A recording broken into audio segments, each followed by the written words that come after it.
My name is Oxman. I'm a senior animal trainer, and what is close to home with me is our animal ambassadors. Most of them were rescued animals that we have here at the park. When SeaWorld rescues animals, our priority, our goal is to return them to the natural environment. Some of them can't be returned due to injuries, and so we give them a second home here at SeaWorld. And some of them become our animal ambassadors, and you'll be able to see them in our new Sea Garden area at SeaWorld. So the Sea Garden includes animals that most of which have been rescued, and you can interact with them, learn about their amazing stories and how they came to SeaWorld, and then what we can do as citizens here to protect animals in the wild, not just in our own backyard, but all over the world. In our Sea Garden area, we also have 4 larger-than-life art sculptures made by the Wash to Shore Project.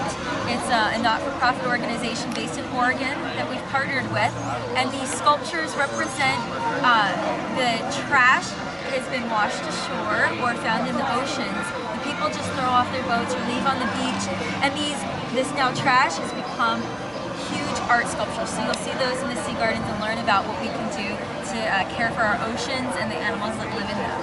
So if you guys have any questions, feel free to ask. As far as the animals are concerned, you talked about the Sea Garden and stuff like that. Is there going to be any other areas of the parks where the animals are sort of play a part in the 50th anniversary celebration? Of course, we'll have animal appearances at the front of the park in the morning. So as guests arrive in the morning, we'll have animals up here at the front. And then it's a sea of surprises, so you'll see animals all throughout the park, never know when you'll run into them. But your best bet is to see them in the Sea Garden area. Will there be any changes to any of the shows? We have all new shows coming up for the next 18 months. We have the new Shamu Night Show, Shamu Celebration, Light Up the Night, and that will be debuting soon in the next few months. All new music, all new behaviors. It's going to be a great time. And then we also have new animal encounters. The Sea of Surprises. We have a surprise squad.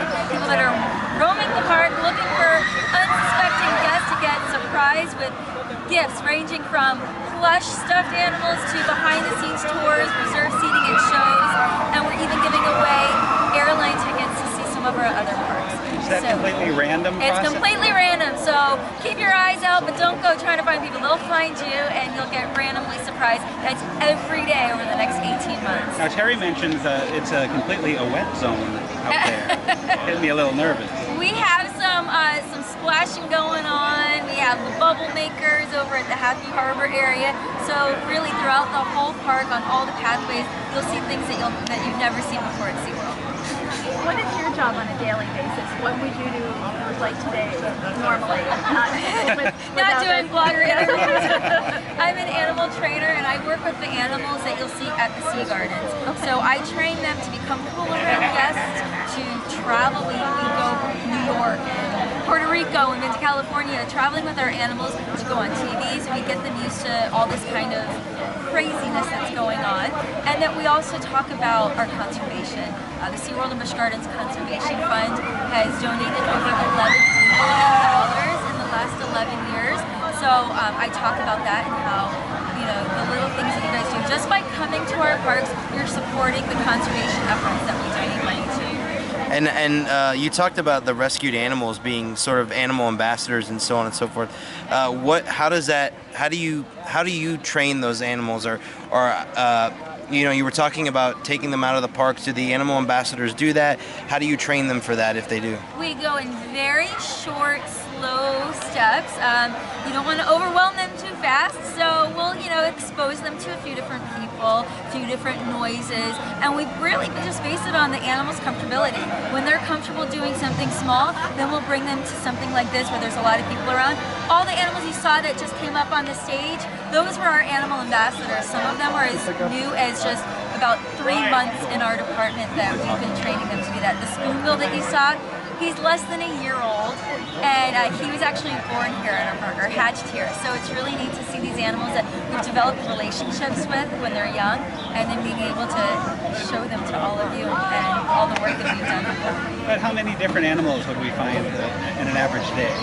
Oh, it all depends. Some days you'll walk into our Sea Garden area and we'll have 8 different animal ambassadors are out, or sometimes you'll come in and see a flock of flamingos walking through the Sea Gardens with our 2 miniature horses munching on grass in the paddock. So Now, when you're talking about the 8 animals, you're talking about all at like one time. it could be. Wow, that's. Hey, if we have the people, we'll bring them out. Yeah. Yeah. Well, thank you very much. We appreciate it. Yes, thank Absolutely. you. Thanks for coming, and you guys have a great day. Thank you.